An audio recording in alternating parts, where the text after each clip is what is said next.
안녕하십니까. 한국여성체육학회 김민정입니다. 반갑습니다. 오늘 제가 발표할 내용은 여성체육의 현실과 미래 대안이라는 주제입니다. 스포츠 강국, 그리고 이제는 스포츠 선진국으로 가는 우리나라입니다. 그래도 불구하고 현재 우리나라에서의 여성체육의 현실과 현장에서의 문제점들은 아직도 시정되지 않고 추후에도 계속 논의되고 있는 그런 문제점들이 아주 많다고 보여집니다.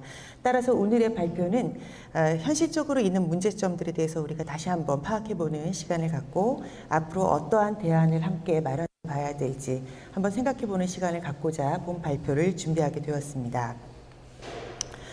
2015년 9월부터 유엔과 전 세계에서는 인류의 지속 가능한 발전을 위해서 2030년까지 공동의 목표를 달성하기로 17개의 정책 목표를 실천하고자 다음과 같이 Sustainable Development Goals라는 SDGs를 제안하고 있습니다.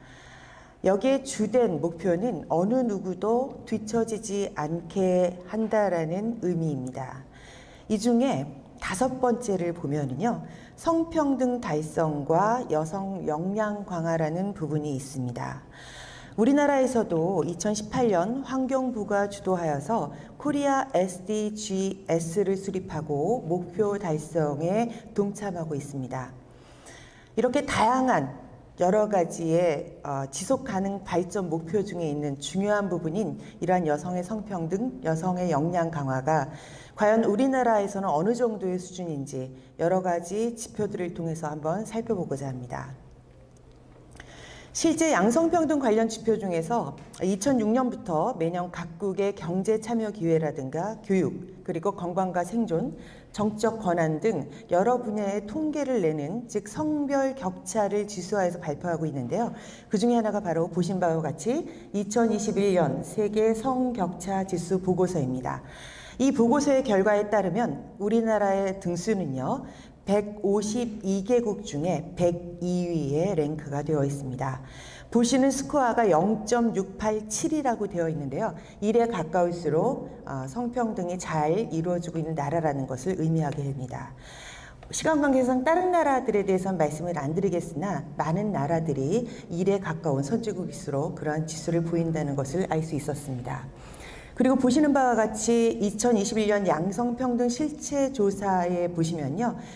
위에 일과 생활균형 제도, 활용률의 성별 격차를 보시게 되면 성역할 고정관념은 그나마 완화되고 그리고 성평등 체감도는 상승하고 있지만 일터와 돌봄의 성별 불균형이라든가 또는 여성폭력에서의 높은 문제의식이 거론되고 있어서 아직까지도 양질에 있어서의 성장의 불일치는 계속되고 있다라고 볼 수가 있습니다.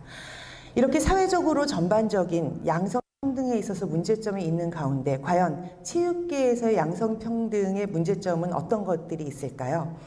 사실 체육계는 남성 중심적인 성향이 굉장히 강한 영역이라는 것은 누구도 부인을 못할 것입니다. 이러한 사회에서 양성평등의 문제점들로 대두되고 있는 문제점들은 바로 스포츠 선수와 지도자의 성비의 불균형, 그리고 사회 구조적 문제에 따른 출산 및 육아에 의한 경력 단절, 여성 선수 또는 지도자의 고용 및 노동에 있어서의 불평등, 그리고 마지막으로 여성 선수들에 있어서의 성폭력과 사회 조직적인 환경 요인들이 양성평등의 문제점으로 많은 연구에서 제시된 바 있습니다. 따라서 오늘의 발표는 전 세계가 추진하고 있는 SDG의 주요 목표인 성평등과 여성 역량 강화 달성을 위해서 여성체육의 현실 파악과 당면 문제 즉시, 그리고 과연 건강한 스포츠 생태계를 구축하기 위해서는 어떠한 대안들의 논의들이 필요할지에 대해서 발표를 하도록 하겠습니다. 우선 현장의 현실적인 수치로 여성의 체육 참여 현황에 대해서 말씀드리고자 합니다. 전문 체육 현황과 체육 동호인 현황, 그리고 스포츠 윤리 현황에 대해서 말씀드리겠습니다. 보시는 바와 같이 빨간색은 여성을 나타내고 있고요. 파란색은 남성, 노란색은 혼성입니다. 본 데이터는 대한체육회 2022년 스포츠 지원 포털 등록 현황 및 통계 정보를 자료로 하였습니다. 선수에 있어서도 여성이 23%, 남성이 77%, 지도자에 있어서도 여성이 16%, 남성이 84%, 전문팀에 있어서도 여성팀이 11%, 그리고 남성팀이 23%, 홍성팀이 66%의 데이터를 나타내고 있습니다. 선수와 지도자 팀뿐이 아니라 여성 동호인의 수치 또한 보시는 바와 같습니다. 여성이 빨간색, 남성이 파란색, 노란색이 혼속을 의미하는데요. 국민체육진흥법 제2조 7항을 보시면 체육동호인이란 건강과 체력 증진을 위하여 행하는 자발적이고 일상적인 체육활동인 생활체육에 지속적으로 참여하는 자의 모임이라고 규정되어 있습니다. 그런데 보시는 바와 같이 동호인 수에 있어서 여성팀이 약 2.5%, 그리고 남성이 15.4%, 동호인의 수에서는 여성이 36%, 남성이 64%에 이르는 성비의 차이가 나타나고 있습니다. 하지만 세계적으로는 특히 IOC의 경우에는요, 여성 선수의 올림픽 참가 비율을 놓치기 위해서 꾸준한 노력을 현재 진행하고 있는 중입니다. 즉 여러 측면에서의 체육적인 또는 스포츠적인 측면에서 젠더 균형을 위해서 많은 노력들을 기울이고 있다는 것을 알 수 있었습니다. 1896년 제1회 아테네 올림픽 당시에는 여성 선수들의 올림픽 출전이 허용되지 않았었습니다. 이후 첫 번째 여성 선수들이 출전할 수 있는 계기가 됐던 올림픽이 바로 1990년 제2회 파리올림픽이었고요. 그 당시에 975명의 출전 선수 중에 22명, 즉 2.2%만이 출전이 허락되었었습니다.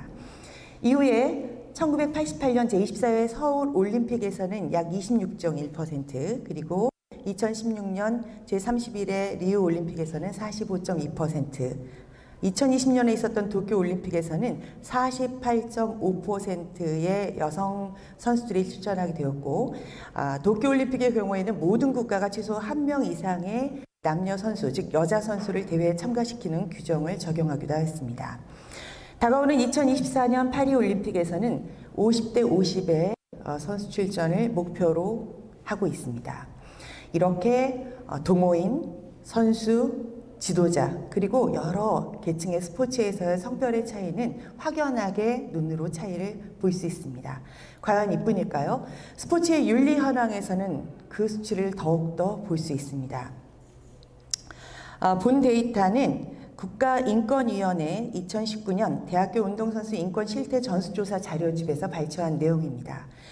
대학교 운동선수 7,031명을 대상으로 인권 실태 조사를 실시한 결과 언어폭력, 신체폭력, 성폭력 등을 경험했다는 응답이 보시는 바와 같이 많았습니다. 이 중에서 성폭력의 경우에는요, 남성 선수보다 여성 선수의 피해가 훨씬 더 큰 것으로 보고가 되었고, 아울러 성희롱 또는 성폭력의 가해자가 주로 남자 선배, 남성 코치, 여러 가지 남성 지도자들이었다는 응답이 많았습니다. 그런데 더 놀라운 대답은 바로 성폭력 이후에 대처에 있어서 여성 선수들이 응답할 수 없는, 즉 아무런 대처를 구하지 못했다는 스코어였습니다. 비율이었습니다. 따라서 이러한 많은 문제들이 현재 우리나라 현장 여성체육계, 여성 스포츠에 잠재해 있고, 더 나아가서 더 많은 문제들의 요인으로 발생될 수 있는 위험 소지가 있을 수 있다고 하겠습니다. 그렇다면 우리가 여성체육을 위한, 활성화를 위한 미래의 대안은 무엇이 있을지에 대해서 한번 제안하고 논의해 봐야 될 시점이라고 생각합니다. 제가 오늘 말씀드리고 싶은 내용은 4가지입니다. 여성체육, 여성 스포츠의 활성화를 위해서는 우선 첫 번째로 경력 단절의 해소 방안이 필요하다는 제안을 드리고 싶고요. 두 번째는 체육 전문가의 양성 방안을 위한 프로그램의 활성화를 제안드리고 싶습니다. 그리고 앞서 말씀드린 것과 같이 세 번째로는 스포츠 윤리의 강화가 필요하다고 말씀드립니다. 아울러 앞서서도 백성욱 회장님께서 발표를 해주셨는데요. 여학생들, 유소년들을 말씀해 주셨지만 여학생들의 여성체육 참여 활성화 방안이 필요하다는 말씀을 드리고자 합니다. 그중 첫 번째 경력 단절 해소 방안으로는 사회 구조적인 문제이기도 합니다만, 체육계의 출산과 육아는 바로 은퇴나 선수 경력의 단절을 의미한다고 많은 분들이 알고 계십니다. 하지만 여성체육 경력 단절 여성들의 재취업 욕구가 매우 높은 것으로 나타나고 있는데요. 그럼에도 불구하고 재지짐에 어려움을 겪고 있고 또 적합한 취업 교과의 부재, 일자리의 다양성의 부족, 아울러 출산과 보육 지원 등의 부재 때문에 많은 어려움과 진입장벽을 겪고 있습니다. 실예로 보면 국제올림픽위원회 IOC에서는요, 2005년부터 글로벌 인력개발 회사인 아데코 그룹과 업무 협약을 체결하고 엘리트 운동선수들이 시합 성적 향상과 더불어서 은퇴 이후에 성공적으로 경력을 전환할 수 있는 지원을 해주고 있습니다. 그것이 바로 ACP, 애슬리 커리어 프로그램인데요. 이러한 프로그램을 우리나라에서도 도입한 바가 있습니다. 2018년과 2019년에 이러한 프로그램을 도입을 했는데 그 당시 우리나라에서 도입했던 인원수는 모집 인원이 40명에 국한되어 있었고 그나마 이것 또한 2회 운영이 되다가 코로나 이후로 실시가 이루어지지 않고 있습니다. 따라서 은퇴를 앞둔 운동선수들 또는 어떠한 사유에서는 운동을 연휴할 수 없는, 계속할 수 없는 운동선수들을 위해서 재사회화를 위한 프로그램의 확산과 보급이 필요하다고 할 수 있겠습니다. 이러한 경력 단절과 같이 연이어서 또 하나의 문제점은 바로 여성 체육 전문가가 부족하다는 것입니다.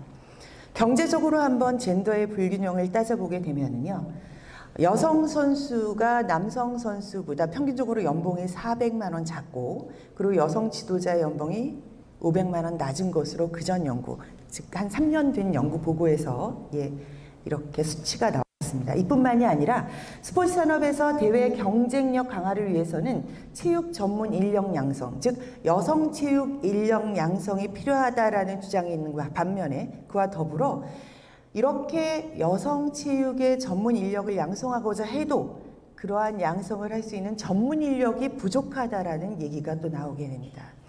따라서 이렇게 전문 인력을 양성할 수 있는 프로그램의 도입 또한 필요하다고 생각이 들고요. 아울러서 체육 분야의 양성평등을 실천하는 사회적인 경제기업의 우수 사례를 주기적으로 발굴하고 스크리닝하고 또한 이렇게 여성들에 대한 추가 지원이 있는 여성 운동선수들, 여성 스포츠인들을 위한 추가 지원이 있는 기업에 우리가 예산 지원의 확대도 필요하지 않을까 생각합니다. 그리고 제가 오늘 발표를 위해서 준비를 하다 보니까 스포츠 산업조사에서 성별 분류에 따른 자료가 거의 없었습니다.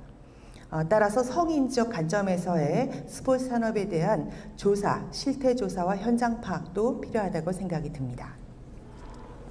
보시는 내용은 너무나 잘 아시고 계시지만 한국 스포츠의 유리천장은 굉장히 높다는 것을 여기 다 아시고 계십니다. 그럼에도 불구하고 우리나라 여성 스포츠 선수들이 우리나라 체육계에 만들어낸 업적은 매우 높고 굉장히 크다고 생각합니다. 네, 그럼에도 불구하고 역대 한국인 IOC의 여성위원이 없었던 건 너무나 잘 알고 계시고요. 그리고 현재 대한체육회 50명 임원 중에 2022년에 여성은 12명에 불과합니다. 하지만 IOC에서는 여성 임원의 비율을 최소 30%로 유지 권고하고 있으나 권고 사항이라서 우리나라에선 받아들이지 않고 있고요.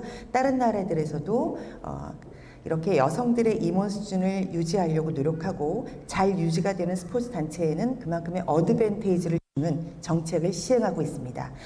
체육계 여성들이 지도자나 임원으로서 체육단체를 운영하고 체육 관련 업무 현장에 실제 의사결정이나 재정 지원 등 실질적인 부분에서 배제되지 않도록 여성 임원과 지도자의 비율에 대한 고려가 필요하다고 말씀드리고 싶습니다. 이와 더불어서 그 전에 저희가 2008년도 체육지도자 여성 할당제가 처음 논의된 이후에 2019년 많은 의원분들을 통해서 성폭력 근절을 위해서 다시 30%의 여성 할당제가 추정이 되고 입법화 도입이 추진이 됐습니다만 임기 만료로 폐기되어 있는 상태입니다. 물론 여기에는 전제가 붙어야 될 거라고 생각합니다. 저도 여성이지만요. 성에 대한 역차별이 되지 않도록 리더십이라든가 전문 직무 능력 등을 갖춘 경쟁력 있는 여성 인력이어야 된다는 존재가 필요하다고 생각합니다만 이렇게 리더십과 전문 직무 능력이 있는 여성이라면 반드시 우리들이 사회나 공직에 진출할 수 있는 일정 비율의 자리매김을 제도적으로 보호해 주는 것이 필요하지 않나라는 의견을 드리고 싶습니다. 아울러서 스포츠 윤리의 강화도 매우 필요하다고 생각하고 있고요. 그러기 위해서는 스포츠 전반적인 시스템의 근본적인 변화가 필요하다고 생각하고, 아울러 대상에 맞는 대상별 행동 규범에 맞는 폭력 예방 매뉴얼 또한 마련되어야 할 것이라고 생각합니다. 그리고 예방 교육도 중요하고요. 그거보다 중요한 건 지속적인 모니터링과 평가가 필요하다고 생각하고, 아울러 마지막으로 체육인 교육센터라든가 학교체육진흥회, 한국대학 스포츠협의회들과 같은 유관기관들이 유기적인 협력 시스템을 구축을 해서 일원화된 그리고 하나의 목소리를 낼 수 있는 매뉴얼의 도입과 평가 제도가 도입되어야 된다고 생각합니다. 마지막으로 앞서 말씀드린 바와 같이 여학생 체육 인구의 참여 유도를 위한 법적 근거의 마련이 필요하다는 말씀을 드리고 싶은데요. 유엔에 있는 여성위원회에서 2020년 평등 세대를 위한 스포츠라는 것을 원칙을 제안한 바 있습니다. 즉 스포츠 생태계가 성평등의 앞장서는 리더가 되고, 모든 다양성을 지니고 있는 여성과 소녀들이 스포츠 안에서 역량을 강화할 수 있고 스포츠를 통해서 역량을 강화시키는 것이 목적이라는 내용입니다. 너무 잘 아시고 계시겠지만 미국에서의 타이틀라인이 1972년에 제정된 이후로 사실 여학생의 스포츠 활동 참여율은 대폭 증가된 것을 수치화로 저희가 알아볼 수 있었습니다. 안타깝게도 우리나라 여학생들의 체육 활동 참여율이 너무나 조저하기 때문에 이러한 것들을 위한 법적 근거의 마련이 필요하다고 생각합니다. 그래서 지금까지 말씀드린 시간 관계상 좀 빨리 말씀드렸고요. 말씀드린 내용을 잠시 정리를 드리면, 우리나라의 전문 체육 선수나 지도자 그리고 팀 내 성비는 심각하게 불균형하고 있는 상황입니다. 따라서 여성 선수의 육성과 여성 지도자의 배출 등을 위한 환경 조성과 지원이 요구된다고 하겠습니다. 아울러서 기존 선수들의 선수 생활 조기 단절 방지 및 재사회화를 위해서는 모성권, 건강권, 근로조건 등 선수들의 복지와 권익 보장을 위한 최대한의 노력을 위한 다각적인 방안이 모색되어야 된다고 생각합니다. 그리고 체육 전문가 양성 방안으로 여성 할당제의 재추진을 제안드리는 바입니다. 마지막으로 젠더 문제를 해결할 수 있는 근거 조항들이 포함된 여성의 특성을 존중하고 인정하는 성별에 맞는 정책의 제안과, 그리고 스포츠 참여 제약의 요인이 되는 것들이 무엇인지에 대한 분석, 이 분석에 맞는 현실적인 해결을 위한 접근과 지원을 요구드리고 당부드립니다. 이러한 여러 가지 노력의 구현을 통해서 양성이 모두 건강하게 행복하게 스포츠를 즐길 수 있는 건강한 스포츠 생태계가 구축되길 바라면서 오늘의 발표를 모두 마치도록 하겠습니다. 감사합니다.